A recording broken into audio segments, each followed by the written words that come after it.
जय हिंद साथियों, जय श्री राम, जय बजरंगबली, हर हर महादेव। मित्रों, आज श्री रामचरितमानस अक्षरशः कथा ज्ञान यज्ञ के अगले दिवस में पृष्ठ संख्या 565 और दोहा संख्या 10 से आगे बढ़ेंगे। किष्किंधा कांड में अब देखते हैं कि किस प्रकार से प्रभु श्री रामचंद्र जी ने तारा को समझाया है और कौन कौन से उपदेश दिए हैं और आगे की प्रक्रिया क्या हुई है। पिछले दिवस में हम लोगों ने देखा कि श्री रामचंद्र जी का दर्शन करते हुए बाली अपनी गति को प्राप्त हुआ। आगे देखिए गोस्वामी जी क्या लिखते हैं। तारा को समझाते हैं आगे किस प्रकार से भोलेनाथ जी कहते हैं कि सब कुछ प्रभु ही पूरे इस सृष्टि को नचा रहे हैं। प्रभु के कारण ही ये पूरे सृष्टि में हर कार्य घटित हो रहा है और किस प्रकार से जन संदेश देते हैं कि हमें किसी भी प्रकार के कार्य को पूरा करना है तो ईश्वर की शरण में जाना ही होगा। आइए गोस्वामी जी लिखते हैं, राम बाली निज धाम पठावा, नगर लोग सब व्याकुल धावा, नाना विधि विलाप कर तारा, छूटे के सन देह सम्हारा। श्री रामचंद्र जी ने बाली को परम धाम में भेज दिया और जब यह बात तारा को पता चला, बाली की जो पत्नी थी वह विलाप करते हुए वहां पर पहुंची और उसका शरीर जो था, बाल बिखरे हुए थे, देह की कोई सुध नहीं थी, देह संभाल नहीं पा रही थी। किसी के लिए भी ऐसा होगा। इस प्रकार का तेजस्वी, ओजस्वी और बलवान, शक्तिशाली अगर कोई महानायक चला जाता है तो दुख तो जरूर होता। तारा किस प्रकार से दुखित होती है। तारा विकल देखी रघुराया, दीन ज्ञान हरि लीन्ही माया। तारा को प्रभु जब विकल देखते हैं तो उसको ज्ञान देते हैं और किस प्रकार का ज्ञान देते हैं कि किस प्रकार से ये शरीर बना हुआ है, यहाँ क्या चीज है, और पहले माया हर लेते हैं और फिर कहते हैं प्रभु कि क्षिति जल पावक गगन समीरा, पंचरचित अति अधम शरीरा। कि तारा सुनो, ये जो शरीर है ना जिसके लिए तुम रो रही हो, वह छित जल पावक गगन और समीर अर्थात पृथ्वी, जल, अग्नि, आकाश और वायु से बनी हुई है।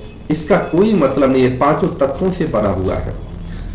प्रगट सुतनु तब आगे सोवा, जीव नित्य कहीं लगी तुम रोवा, उपजा ज्ञान चरण तब लागी, लीन सी परम भगति बर मांगी। वह शरीर तो प्रत्यक्ष तुम्हारे सामने सोया हुआ है और जीव नित्य है, फिर तुम किसके लिए रो रही हो।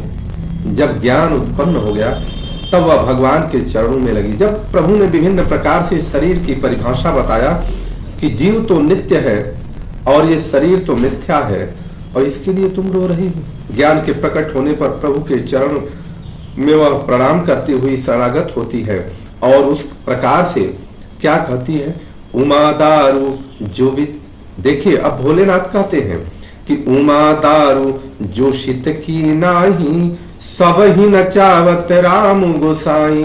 भोलेनाथ कह रहे हैं, हे उमा सुनो, स्वामी श्री राम जी सबको कठपुतली की तरह से नचाते हैं। जो शित की नाई मतलब कठपुतली की तरह से वह नचा रहे हैं। तब सुग्रीव वही आय श्रुतिना, मृतक कर्म विधिवत सब कीन्हा। उधर भोलेनाथ जी माता पार्वती जी को बता रहे हैं कि किस प्रकार से प्रभु कठपुतली की तरह नचाते हैं और इधर अब प्रभु ने सुग्रीव को आशीर्वाद दिया और सुग्रीव को आदेश दिया कि बालिका जिस प्रकार से नित्य कर्म होता है, मृत्यु का कर्म होता है, उस कर्म को सफल बनाओ और उस कर्म को करो। राम कहा अनुजहि समुझाई, राजदेव सुग्रीव ही जाई, रघुपति चरण नाई करी माथा, चले सकल प्रेरित रघुनाथा।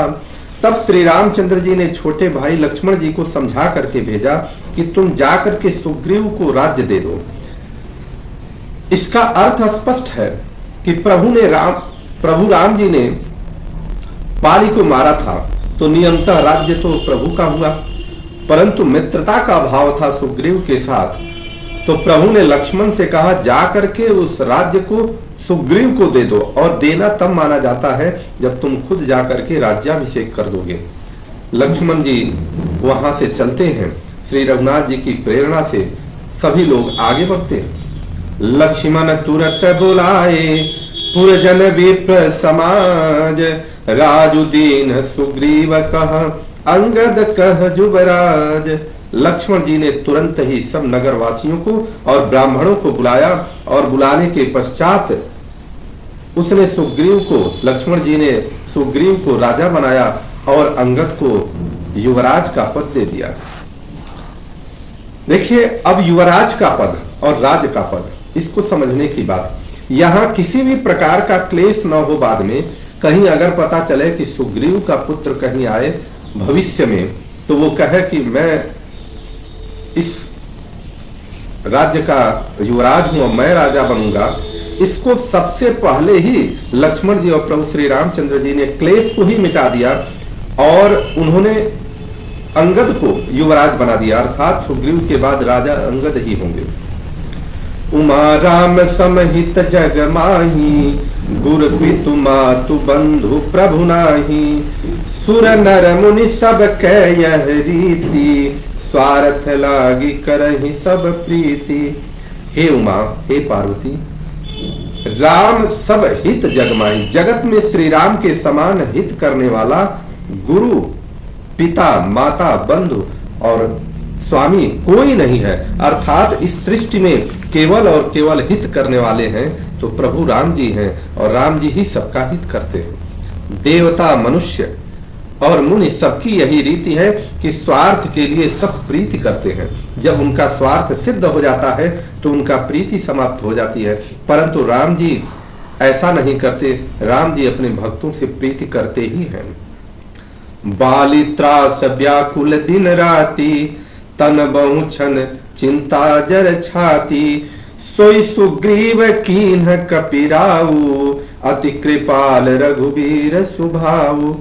जो सुग्रीव दिन रात बाली के भय से व्याकुल रहता था, जिसके शरीर में बहुत से घाव हो गए थे और जिसकी छाती चिंता के मारे जला करती थी, उसी सुग्रीव को उन्होंने वानरों का राजा बना दिया। श्री रामचंद्र जी का यह स्वभाव अत्यंत ही कृपालु है, हमें इस बात को जानना चाहिए। अर्थात हमें श्री राम जी के शरणागत होना चाहिए। अगर श्री राम के शरणागत होते हैं तो निश्चित रूप से हमें जिस प्रकार के वैभव की इच्छा होगी, आकांक्षा होगी, वह निश्चित प्राप्त होगी। कह प्रभु सुनु सुग्रीव, अब यहां देखिए, जानत हूं अस प्रभु परिहरहि, काहे न विपत्ति जाल नर परहि। जो लोग यह जानते हुए भी ऐसे प्रभु का त्याग कर देते हैं, वे क्यों न विपत्ति के जाल में फंसे। अर्थात अगर हम प्रभु का स्मरण करते रहें तो विपत्ति का जाल अपने आप टूटता जाएगा, खत्म होता जाएगा। पुन सुग्रीव लीन है बुलाई, बहु प्रकार नृप नीति सिखाई। उसके बाद अब प्रभु ने सुग्रीव को बुलावा भेजा और सुग्रीव आए। सुग्रीव को राजनीति की बहुत सारा ज्ञान दिया प्रभु ने कि किस प्रकार से तुम राजनीति का पालन करो, किस प्रकार से धर्म नीति का पालन करो, किस प्रकार से प्रजा का पालन करो, जिससे प्रजा हमेशा सुखी रहे, समाज सुखी रहे और ये राष्ट्र सुखी रहे। कह प्रभु सुनु सुग्रीव हरीसा, पुर न जाऊं 10 चारि बरीसा। प्रभु ने कहा, हे सुग्रीव सुनो, क्योंकि मैं 14 वर्ष तक किसी भी बस्ती में नहीं जा सकता, अर्थात किसी गांव में नहीं जा सकता। गत ग्रीष्म वर्षा ऋतु आई, रहियऊ निकट शैल पर छाई। ग्रीष्म ऋतु बीत कर वर्षा ऋतु आ गई, अतः मैं यहाँ पास ही पर्वत पर टिका रहूंगा, अर्थात मैं पर्वत पर यहीं पर रहूंगा। सुग्रीव ने उनसे कहा होगा कि प्रभु आप हमारे राज्य में चलिए, वास करिए, परंतु प्रभु श्री रामचंद्र जी ने जो प्रतिज्ञा किया था उस प्रतिज्ञा को पालन करने के लिए उन्होंने कहा कि मैं 14 वर्ष तक किसी भी गांव में नहीं जा सकता, किसी जगह पर नहीं जा सकता, और मैं वर्षा ऋतु आ गई है, वर्षा ऋतु के समापन तक मैं यहीं पर इस पर्वत में रहूंगा। अंगद सहित करऊं तुम राजू, प्रभु कह रहे हैं कि अंगद के सहित तुम राज करो। संतत हृदय धरे मम काजू, लेकिन मेरे काम को हृदय में बनाए रखना। देखिए, जब प्रभु का निर्देश हो जाए और हृदय में आप प्रभु के निर्देश को बनाए रखेंगे तो आपका भला होगा, परंतु जब आप भूलेंगे तो निश्चित रूप से प्रभु का प्रकोप होगा, या प्रभु का दंड मिलेगा, या दंड विधान के हिसाब से आपको दंड मिलेगा, क्योंकि प्रभु ने तो पूरी दुनिया में हर चीज का विधान बना रखा है। जब सुग्रीव भवन फिर आए, राम प्रवर्सन गिरि पर छाए। सुग्रीव जब अपने भवन को आया तो प्रवर्सन पर्वत पर प्रभु जा करके टिक गए। और प्रवर्सन पर्वत की महिमा क्या है? प्रथम ही देवन गिरि गुहा, राख्यूं रुचिर बनाए। राम कृपा निधि कछु दिन, बास करिहिंगे आए। देवताओं ने पहले से ही उस पर्वत की एक गुफा को सुंदर बना रखा था। उन्होंने सोच रखा था कि कृपा के खान श्री राम जी कुछ दिन यहाँ आकर निवास करेंगे, अर्थात देवताओं ने पहले से ही उस पर्वत में गुफा को बढ़िया से बना रखा था। सुंदर बन कुसुमितयति शोभा, गुंजत मधुप निकर मधुलोभा। कंद मूल फल पत्र सुहाए, भय बहुत जब ते प्रभु आए। सुंदर वन फूला हुआ अत्यंत सुशोभित है। मधु के लोभ से भौरों के समूह गुंजार कर रहे हैं। जब से प्रभु आए तब से वन में सुंदर कंद मूल फल और पत्ते की बहुतायत हो गई। प्रभु पहुंचते हैं, जहां पर प्रभु का चरण पड़ता है वहां हरियाली हो जाती है, वहां सुख दौड़ने लगता है, वैभव दौड़ने लगता है। देखी मनोहर शैल अनुपा, रहे तह अनुज सहित सुर भूपा। मधुकर खग मृग तनु धरि देवा, करहि सिद्ध मुनि प्रभु कै सेवा। मनोहर और अति अनुपम पर्वत को देखकर देवताओं के सम्राट श्री राम जी छोटे भाई सहित तो वहां पर आकर के ठहर गए, और देवता सिद्ध और मुनि भौरों पक्षियों और पशुओं का शरीर धारण करके प्रभु की सेवा में लग गए। शरीर धारण कर लिया इस प्रकार का और प्रभु की सेवा करने लगे। मंगल रूप भयं बन तब ते, कीन्ह निवास रमापति जब ते। जब से रमापति श्री राम जी ने यहाँ निवास किया तब से वन मंगल स्वरूप हो गया। फटिक शिलायति शुभ्र सुहाई, सुखयासीन तहां दो भाई। सुंदर स्फटिक मणि की एक अत्यंत उज्जवल शिला, उस पर दोनों भाई सुख पूर्वक विराजमान है। कहत अनुज सन कथायने का, भगति विरति नृप नीति विवेका। श्री राम जी ने समय का उपयोग करते हुए अपने भाई लक्ष्मण जी से भक्ति, वैराग्य और राजनीति तथा ज्ञान की अनेकों कथाएं सुनाई और बताई। वर्षा काल मेघ नभ छाए, गरजत लागत परम सुहाए। और वर्षा काल में आकाश में छाए हुए बादल गरजते हुए बहुत ही सुहावने लगते हैं। इस प्रकार प्रभु सब कुछ लक्ष्मण जी को बताते। लक्ष्मण देखु मोर गना, नाचत बारिद पंखी। गृही बिरति रति हर्ष जसा, विष्णु भगत कहूं रे। लक्ष्मण देखी मोर गना, नाचत बारिद पेख। हे लक्ष्मण, देखो मोरों के झुंड बादलों को देखकर नाच रहे हैं। गृही बिरति रत हर्ष जसा, विष्णु भगत कह देखी। जैसे वैराग्य में अनुरक्त गृहस्थ किसी विष्णु भक्त को देखकर हर्षित हो जाते हैं। जब कोई भी गृहस्थ वैराग्यवान होता है तो वह विष्णु भक्त अर्थात नारायण के भक्त का जब दर्शन करता है तो उसका मन हर्षित हो जाता है, आनंदित हो जाता है। इसी प्रकार का भाव है। घन घमंड नभ गरजत घोरा, प्रियाहीन डरपत मन मोरा। दामिनी तमक रहन घन माही, खल के प्रीति जथा थिर नाही। आकाश में बादल घुमड़ घुमड़ घोर गर्जना कर रहे हैं। प्रिया के बिना मेरा मन डर रहा है। बिजली की चमक बादलों में ठहरती नहीं, जैसे दुष्ट की प्रीति स्थिर नहीं रहती। बरसहि जलद भूमि नियराए, जथा नवहि बुध विद्या पाए। बूदय गात सहहि गिरि कैसे, खल के बचन संत सह जैसे, बादल पृथ्वी के समीप आकर बरस रहे हैं। जैसे विद्या पाकर विद्वान नम्र हो जाते हैं, बूंदों की चोट पर्वत कैसे सहते हैं, जैसे दुष्टों के वचन संत सहते हैं। अर्थात जो संत स्वभाव के लोग होते हैं, वो दुष्टों के कितने भी कठोर वचन हो, वह आसानी से सहजता से सहते हुए केवल और केवल नारायण में लीन रहते हैं। क्षुद्र नदी भरी जली तुराई, जस थोर्यों धन खलई तराई। भूमि परत भा ढावर पानी, जनु जीव ही माया लपटानी। छोटी नदियां भरकर तुड़ाती हुई चली, जैसे थोड़े धन से ही दुष्ट इतरा जाते हैं।